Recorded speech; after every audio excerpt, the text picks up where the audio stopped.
Welcome to the Millennial Rant, a podcast about whatever's bothering me today. With topics ranging from politics to pop culture, there's a rant to cover everyone.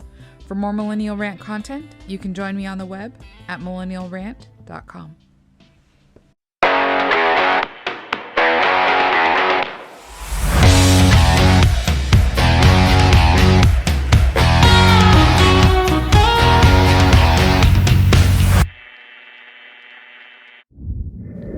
I've always been an avid storyteller, but mostly my stories have always been written down, and they've always been geared towards whatever age I was at the time.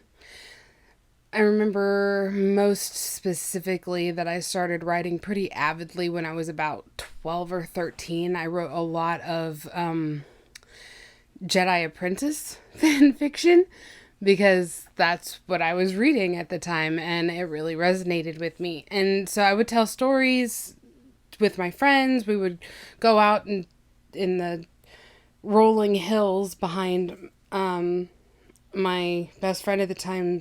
She lived out in the country, and they had these rolling hills. We would pretend that we were in Middle Earth, call them the Hills of Rohan, and then we had the forest of Mirkwood, and we had Lothlorien and the Numenor River. It was a lot of fun. It was a lot of role playing and storytelling and things like that. And then of course I wrote my own books and stories that were really, really awful until I was in my late 20s when I really started to rein in my writing style. And then I started writing the books that I eventually published, and those are, written for adults because I was an adult when I wrote them. And I never really thought about aging down. The furthest I'd ever thought about writing was YA fiction, and even that is largely geared towards adult thinkers, even if not necessarily adults in and of themselves. Although with a lot of the YA coming out right now, it's basically just adult books with a YA label because the main character's 16. But I mean, yeah, be careful what your kids are reading. Anyway, I definitely never thought about writing lower than that. Middle grade, I always found intimidating, and children's books, I don't know, it's not like I thought that they were beneath me. It's just I'm not an illustrator, so it never occurred to me that I could write a children's book and then, have it illustrated and published and whatnot. And that probably would still have been the case if I didn't get my books published. And they're okay.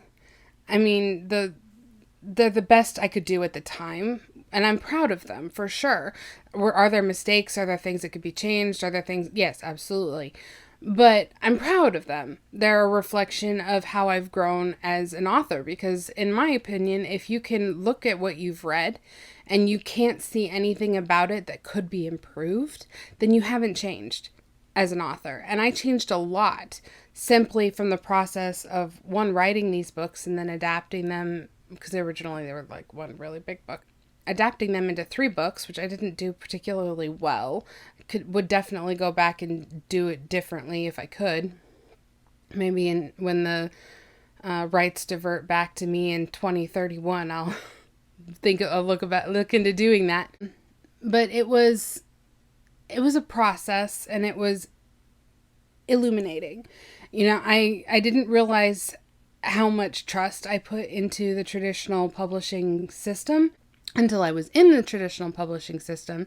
And then looking back on it, I realized I didn't do my due diligence to make sure that everything was done properly. And it's not like my publishing house did a bad job. I'm a new author with, new books, and I could hardly expect them to know and understand my books enough to have continuity checks and all that sort of thing. Those are all things that I should have done, and I did. I just didn't do them as thoroughly. Anyway, this isn't a video about that. I have another video about all the things I wish I knew before I got published. But this video specifically is about how I transitioned into becoming a children's author, because that's literally something I never thought I'd do. And again, it's not because I thought that children's books and literature was beneath me. It just never crossed my mind. So when I had nieces and nephews start showing up one after the other, things changed. My oldest niece is 6. She'll be 7 in November. And you've seen her before. We had that story hour together. But I started telling stories to her because she and her parents moved into my parents' house. And I was living there at the time because it was COVID. No, that was before. By the time I started telling stories to her, it was 2020. COVID was happening. I'd moved back home to help take care of my mom because she was in an accident. Anyway, long story short, I was at the house, she was at the house, and I started telling her stories. She was about 3 at the time, and it was just something fun.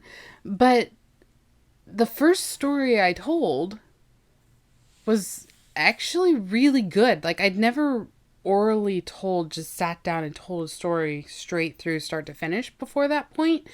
I'd told stories or snippets of things that I've written, but I'd never sat down and just told a complete story.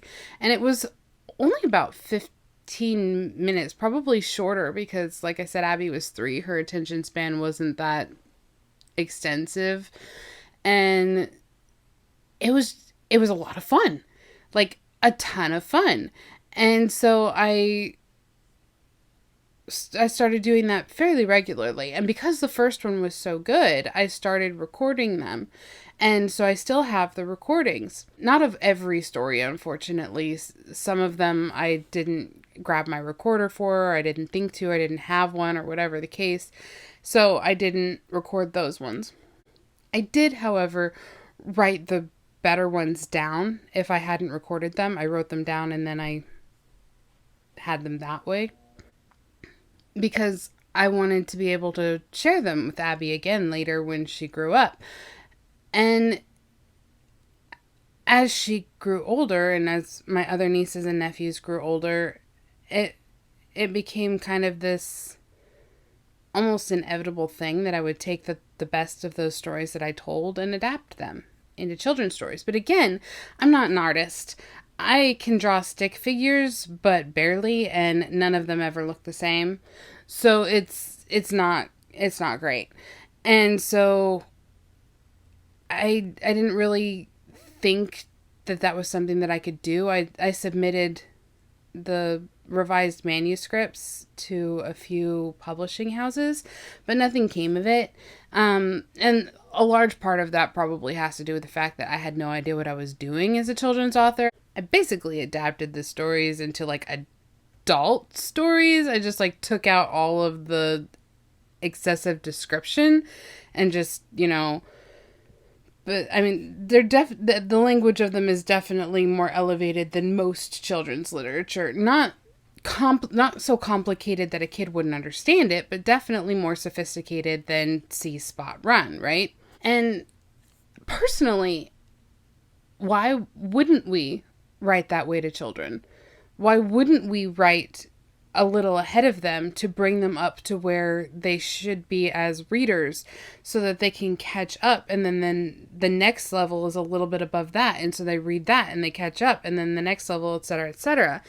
But what we've done is we've created these dumbed down stories for small children, and then they move on to, I don't know, the Chronicles of Narnia. And most kids nowadays, parents don't read to their kids, or they don't tell stories to their kids. They don't really do a lot of that with their kids. Most of it is screen time. And so it's the general literacy for not just children but adults in America has gone way down over the last 25, 30 years. So that's an issue, but that's not what this video is about. So I adapted these stories, and I wanted to be able to share them with all of my nieces and nephews, not just Abby, who I was telling them to, or Zoe, who was sometimes had the attention span to pay attention. And so last year, I found out about Fiverr. I don't even remember how I found out about Fiverr, but I did. And if you're not prepared to drop some serious money, do not go on Fiverr. And I'm not talking about that in a Temu kind of way. I'm talking about that in a, I have, 50,000 D&D characters that I've always wanted to see come to life sort of way. And, it's great if you only have one and you pay $25 to see that one D&D character brought to life in a picture. But again, if you have, 999 of them, that's a lot of money. So just beware that you're going to get sucked in if you have any interest in having things put to art or whatever. I mean, the amount of money that I spent on Fiverr last year is a little ridiculous. I'm not going to lie. But the great thing is, there are a lot of really fantastic professionals on there who do contracting for services like book publishing for children. And so I found this really fantastic, I guess it's a company. It's headed by one person, and then she has an illustrator that she works with exclusively. But she does all of the layouts and the formatting and making sure everything comes together and looks good. And then they specialize in KDP publishing. So they format all of their books for KDP, which is great because it's pretty easy to just put it on KDP and let it be itself. So, yeah, I decided I was going to do the first one, which was not the first story that I told Abby. It was the second story I told Abby. It was the first one that I recorded. And that was Mermaid Abby and the Sea Witch. Here it is in all of its fantastic, beautiful, full premium color glory. And I was hooked. I was absolutely hooked.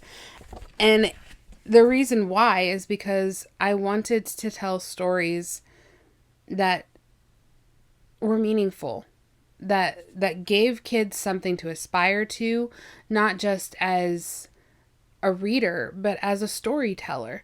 Something that I realized, it hit me like a ton of bricks. And this is probably what got me thinking in this actual active let's go and publish direction, was when Abby told a story to me last year, and I was absolutely blown away. And she told it on this podcast. So if you want to see it, it's last season. I don't know exactly what episode number it is, but it's Cassie Abby Storytime Part 2.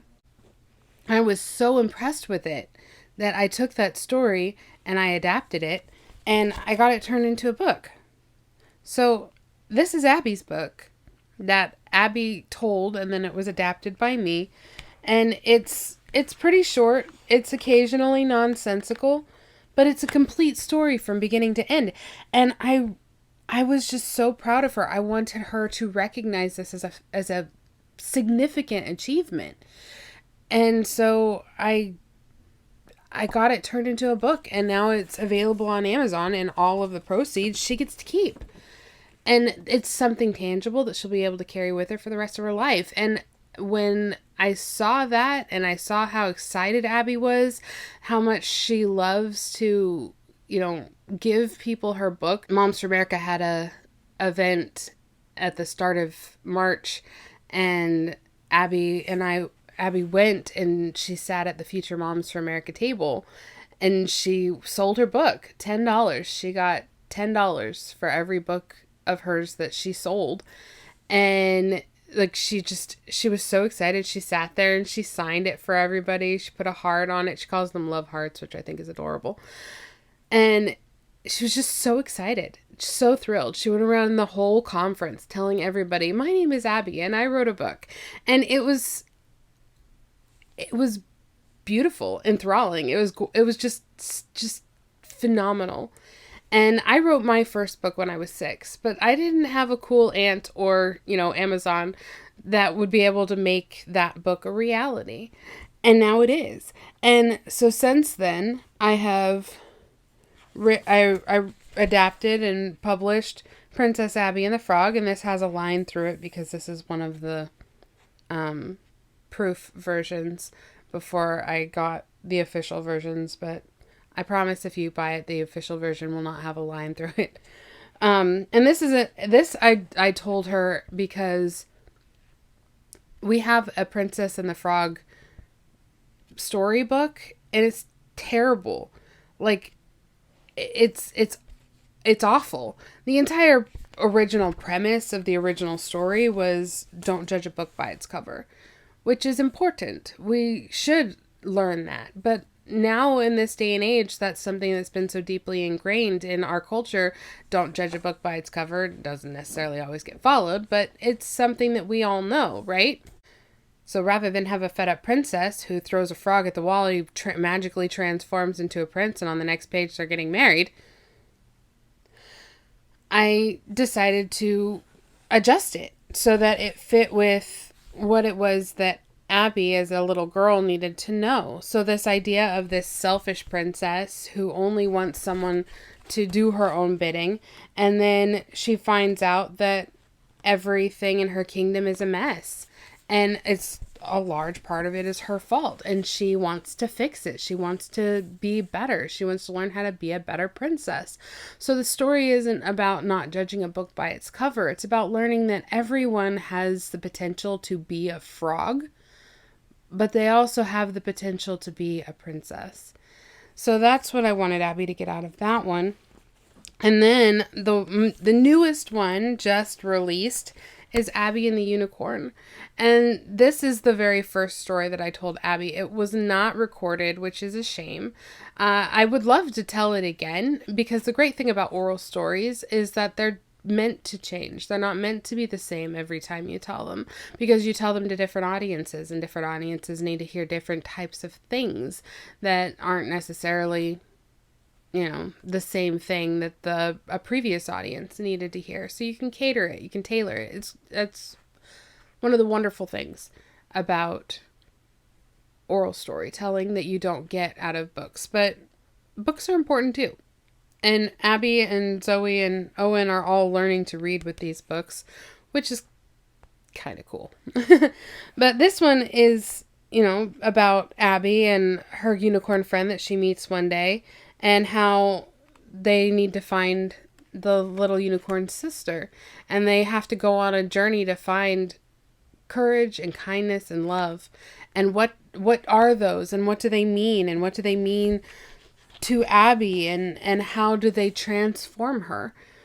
And that's what I want to do with all of my books, all of my stories, is I want to create a place where people can come in and they can be drawn into it, where they can learn and change and grow and adapt and have true, genuine, enjoyable experiences with stories that will stick with them, with lessons that are not toxic or dumbed down. I want Abby and Zoe and Owen and Leo and all of them. I want them to be able to enjoy stories that challenge them, that get them thinking critically. And I have never had more fun as an author. And I'm, again, spending a ridiculous amount of money to publish these books. And so far I've had basically no return, but that's okay. For me, these books aren't about a monetary return on investment. These books I wrote for my nieces and nephews to give them the best ROI on their future that they can get, so they can start recognizing now what is good and true and beautiful, and they can carry that with them for the rest of their lives. And as they get older, I'll tell stories that conform with them getting older in the same way I told stories that conformed with me getting older. And they'll be able to, I hope, read and enjoy and learn from my stories for a very long time. But for now, I'm very much enjoying the fact that the oldest is only 6 years old, and that she is, well, she has an older cousin, but Abby's the one that I interact with the most with the writing, with the storytelling and the writing. Like, she told another story a little bit ago. I told a founding myth about why the ocean has waves, and I asked, it was the very first founding myth she'd ever heard, and I said, okay, Abby, now you tell me a founding myth. I want you to tell me why the sun is yellow. And it was phenomenal. She did an amazing job, and it was so good. I am going to adapt that one too, and all of the proceeds from that will go to Abby as well, and she'll be able to save it for college or a wedding or traveling the world or whatever it is that she wants to do. And the opportunity that I had to give her that, to give her the chance to learn and to grow and to experience this, is worth so much more to me than money could ever even begin to compensate for. So yeah, I'm going to continue spending a ridiculous amount of money adapting these stories into children's books so that my nieces and nephews can know the things that are important to me, and because they're important to me, they'll be important to them. And it's just a lot of fun along the way. So if you get the chance, shameless plug, my books and Abby's are available on Amazon, and you can enjoy them for the low price of $12.99, or you can get them for free on Kindle Unlimited. So enjoy, go out and read to your kids. Just find a story, any story, and read to them, or better yet, tell them one. Make them a part of it. Give them something that they can carry with them for the rest of their lives. Because the most powerful things in this world are stories. They're the stories that we tell that are important to us, and they become important to our kids. It's the reason why religion is as staying as it is, because it's all stories. It's the reason why America still prospers as it does, is because of the story. But if we allow the stories to change, if we allow them to die, if we don't keep them alive, if we don't give them life, then they're going to fade away with all the fairy tales. So find a fairy tale, whatever it is, and tell it, and enjoy it, and keep it with you, and give your kids the chance to tell it back to you, because I think you'll be very pleasantly surprised.